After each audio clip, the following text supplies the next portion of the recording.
to the public after our quarantine time has been lifted, and what are the hours again to the museum? We have new hours now, okay. As we try to adjust to these, coronavirus protocols that have been established by the city. So our hours have been divided into two sessions, a morning session and an afternoon session. So we open at 10 and we have a morning session that goes basically from 10 to 1. We shut down for an hour, do some required sanitizing, just again to make sure that we're doing everything we possibly can to keep our staff and patrons safe. And then we have an afternoon session from 2 to 5. And this is Tuesday through Saturday for the foreseeable near future. Sundays one session from noon until 4 p.m. Okay, so I would encourage anybody who has not been through here or even been in a long time, but to come out and check out the Negro League Baseball Museum and just walk through there and read about the history of not only our Kansas City Monarchs, but the other teams in the league. Oh, and, absolutely. Some of the other players. And it's the history of this country. Absolutely. Yeah, it is the history of this country. As I tell people all the time, it is America at her worst, segregation, but it's also America at her triumphant best, because these athletes never cried about the social adversity. They went out and did something about it. You won't let me play with you? I create my own. Yeah, but when you stop to think about that, that is the American way. And so that's what they did. They built a glorious story in the midst of an inglorious time in American history.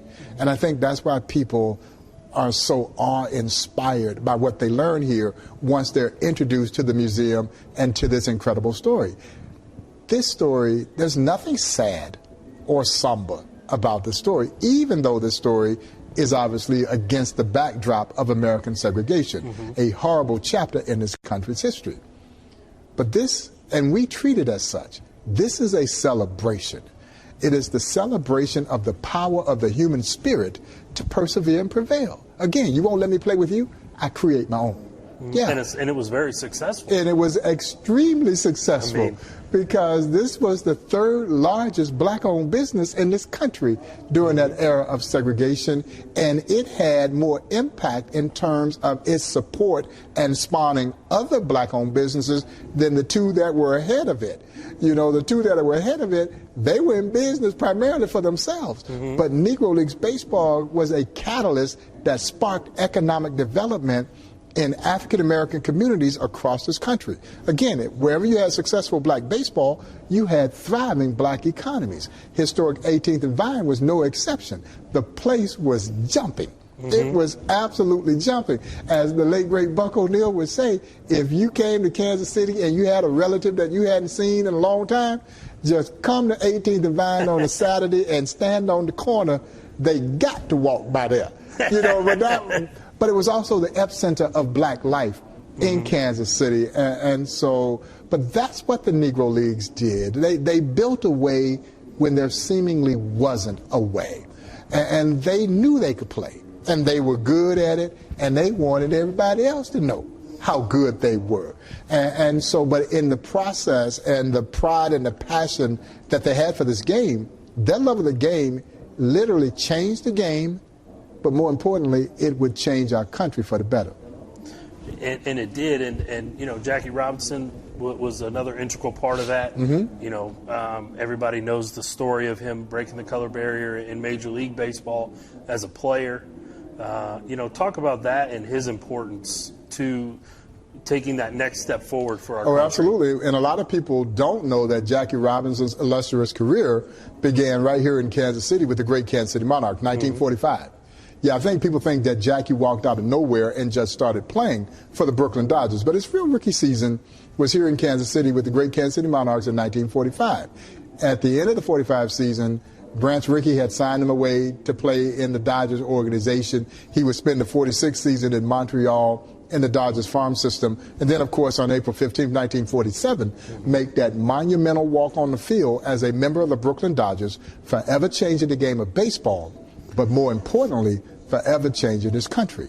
And the question that is so oftentimes posed to me is, well, was Jackie the best player in the Negro Leagues? No, there were other players in the Negro Leagues who were better baseball players than Jackie Robinson. And let me tell you, that is not to disparage Jackie Robinson, because Jackie Robinson was one of the greatest athletes in American sports history. His weakest sport was baseball. Yeah, and he's a Hall of Famer. Yeah, he's a Hall of Famer. Yeah, he was a much better basketball, football, track athlete than he was baseball player, and some say an even better tennis player. So there was nothing that Jackie could not do. This speaks to the talent that was there in the Negro League. So yeah, there were other guys who were better baseball players than Jackie, but Jackie absolutely was the right man to be the first. He had what I like to refer to as the intangibles that better prepared him to deal with the racial hatred. He had been a celebrated collegian, an all-American football player at UCLA. So he had a little bit of cachet surrounding him. So he's college educated. He had served in the military. He was married. So all of those things would come into play, you know, when we start to look at the racial hatred that he would be confronted with. And I tell my guests here at the museum, when Jackie Robinson walks out on that field as a member of the Brooklyn Dodgers, man, he was called everything but, as my mother would say, but a child of God when he walked out on that field. And when he came to the plate, they knocked him down continuously. As a matter of fact, the opposing team pitchers would oftentimes get fined if they didn't knock him down. Yeah, he was getting knocked down so much that Branch Rickey created a special baseball cap, because this is prior to the batting helmet in Major League Baseball. Branch Rickey would create a special baseball cap that had metal inserts sewn into the cap to try to protect Jackie's head, because he was getting thrown at so often. And when he would slide into second base, he would come up wet, where the opposition had spit on him. When the opposition slid into second, they came in spikes high trying to cut him. They did everything imaginable to break Jackie, but Jackie would not break. You see, some of those other Negro Leaguers who had been so acclimated to segregation, they couldn't have handled it. Had you thrown a black cat on the field when Willie Wells walked out on the field, man, his natural instinct would have been pick that black cat up, throw it right back where it came from. But then the naysayers would have said, see, I told you they couldn't handle it. But if Jackie can't play, the naysayers would have said, see, I told you they weren't good enough. So Branch Rickey had a double difficult task of identifying the right guy, because failure is not an option on either side of the equation. So if Jackie can't take the abuse, experiment is over. If Jackie can't play, the experiment is over. Who knows how long it would have been for another black man to get that opportunity to play in the major leagues. It could have been 20 years later. But you think about this. If it's 20 years later, think about the great stars we would have missed. We'd have missed Willie Mays. We'd have missed Henry Aaron. We'd have missed Ernie Banks. We'd have missed Roy Campanella. We'd have missed Roberto Clemente. Can you imagine our sport without those great stars? And if you can imagine what it was like before 1947, because they didn't learn how to play baseball after 1947. They were playing great baseball well before 1947. Absolutely. Yeah. I mean, you know, you said that the Negro Leagues started in 1920, you know, 100 years ago today. So there was a lot of great baseball being played in the black community. So much talent that came through these leagues. And you know, the point you make about Jackie being the right guy, because, you know, you're absolutely right. At the time, they were looking for any reason to throw for him this out not to of happen. Any reason. Yeah, absolutely. And he didn't give them one. No, he didn't. And I tell people all the time, the first guy can't fail. The first guy cannot fail. If the first guy fails, there is no second guy. Yeah. And then to think about the fact that Jackie Robinson wasn't playing for Jackie Robinson. Jackie Robinson was literally carrying 21 million black folks on his back when he walked across those lines to play with the Brooklyn Dodgers. Because you think about it, had he failed, an entire race of people would have failed. That's an enormous amount of pressure for any one man to have to bear in a game that you well know is predicated on failure. Baseball, at its crux, is a game of failure. You fail more times than you succeed in this sport. You get a hit three hits every 10 trips to the plate. Yeah. Man, you're a Hall of Famer. Yeah, so it's a game of failure, and he can't fail. And then you stop to think about it. He can't eat in the same restaurant as his teammates. He can't sleep in the same hotel as his teammates. But he's expected to walk across those lines and compete at a level equal or exceeding his teammates just to be there. We should never forget Jackie Robinson, nor should we forget the league that gave us Jackie Robinson. Because had it not been for the Negro Leagues, you don't get Jackie Robinson. And of course, the museum makes the bold assertion that Jackie Robinson's breaking of the color barrier wasn't just a part of the civil rights movement, it was the beginning of the civil rights movement in this country. That's 1947. That predates those more noted civil rights occurrences. This is before Brown versus the Board of Education. This is before Rosa Parks' refusal to move to the back of the bus. As Buck O'Neill would so eloquently say, Dr. Martin Luther King Jr. was a sophomore at Morehouse College when Robinson signed his contract to play in the Dodgers organization. President Truman would not integrate the armed forces until a year after Jackie. So for all intensive purposes, this is what started the ball of social progress rolling in our country, baseball. And our country literally jumped on the coattail of baseball.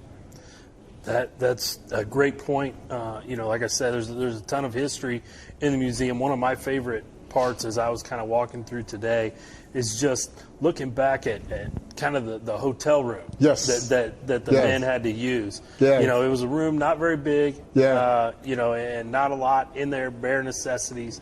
I'm sure the beds were probably not very comfortable, and just, that's a piece of the history that I think is important to know from, my generation and then even younger generations, like, hey, this is where, the things started. Yeah, and for us it was important that as we tried to present the story, that we gave you an indication of what black life was like.